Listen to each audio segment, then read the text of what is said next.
Well, the City of Johannesburg has launched a war on potholes, right? It's promising to patch up over 4,000 of potholes before the end of February.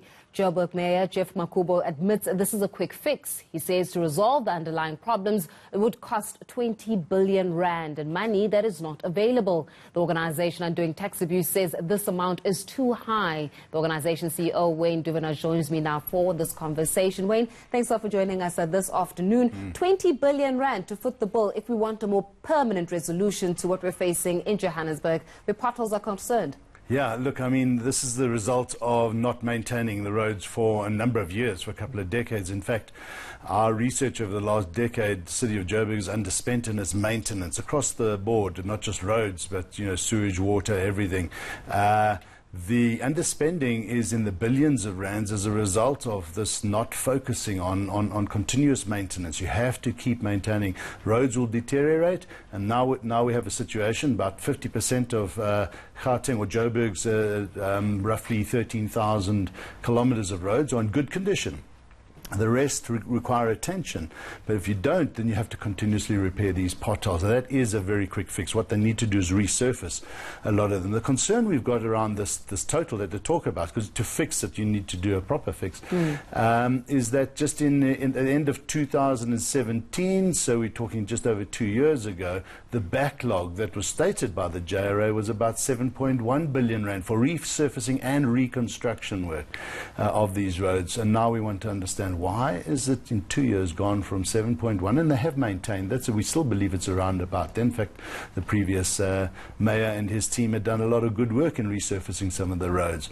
So how do you get to 20 billion rand? That's what we want to know. We know that this type of work involves tenders, involves a lot of overspending. We've seen in South Africa there's massive overspending when it comes to rehabilitation of roads, and all we want now is absolute transparency. We do not want corruption to creep in, and that's why we're saying... Is that what you're suspecting at the moment? Are you saying that there could possibly be foul play if we're going to go from 7 billion to over 20 billion rand to do the same job that was able to be with 2 years ago? Look, I mean, 2 years ago, at about 3,000 kilometers requiring resurfacing at R1 million per kilometer, then slightly more now.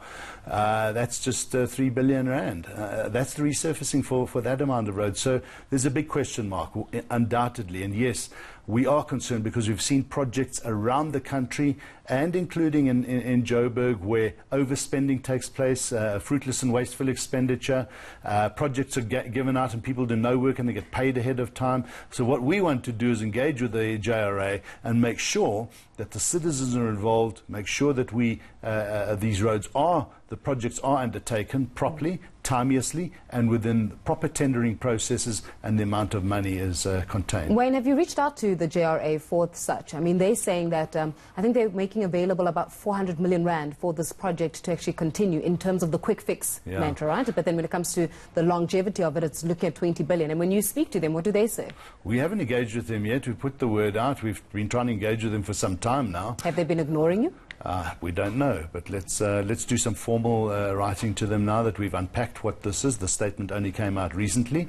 We were engaging with them last year around the pointsman matter. Remember, the outsurance pointsman contract was not extended. They were training other pointsmen. We see a big problem on our traffic lights, and the potholes are just getting out of hand. Yeah. So I've engaged with them personally on Twitter, trying to get them to contact us, but we get no response. Let's talk a little bit about this maintenance. I mean, the roads have not been maintained for years now. And one wonders that surely when you're at the helm of governance and you understand and you're in charge of roads, infrastructure, etc., you understand that roads need to be maintained. Otherwise, roads will not be safe, right? So if we have to look at that, is it a question of bad governance, or is it a question around competence, or is it a question of money being put in different projects that one would deem a necessity in the city as opposed to the maintenance thereof of our roads and infrastructure? You know, it's a combination of things. If you look, and this is a national issue, maintenance tends to take a back seat, and now even paying Eskom bills are taking a back seat. Our research last year showed that you should be spending about 8% of your covering value of assets in maintenance, and that's not happening. They're falling short by something like 80%. So very little. In fact, Herman Mashaba speaks about in 2017 that 10% of their road surface needs to be resurfaced annually. They were getting to 1%. So they're only getting to 10% of the amount of resurfacing that they needed to do on an annual basis. It's a really sad situation, because if you don't maintain, the cost to fix the road thereafter escalates massively, from about 1 million rand a kilometre to resurface to 4 million rand to rehabilitate the road. So you have to keep resurfacing, and what we see is quick patch-up jobs with the potholes. That is the worst solution. It's a very short-term solution, because the rain gets in there and they become worse and worse and worse. You've seen the roads. I mean, the patchwork it's looking really silly. So this attitude of not spending on maintenance is a problem in government generally across the board. There's a lack of a need and an understanding to spend on maintenance. And why? Because slow deterioration, you don't see it, and then later on you say, okay, we'll get to that next year, we'll put it off till next year, and then you see the M2 has to be closed down for 9 months to fix it because of lack of maintenance over the last number of decades. And of course, on the other side of it, Dwayne, it's the issue around motorists who have got the right to claim should they experience any form of damage as a result of potholes, which one would say that it's taking out more from the budget of the city in the first place. And I wonder why, how efficient it is really to even claim from the city.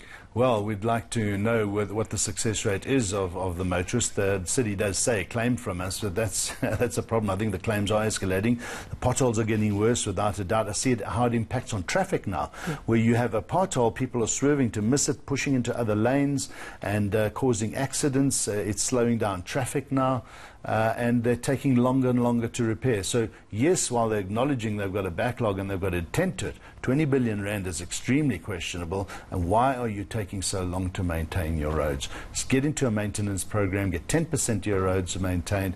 Look, unfortunately there's a backlog.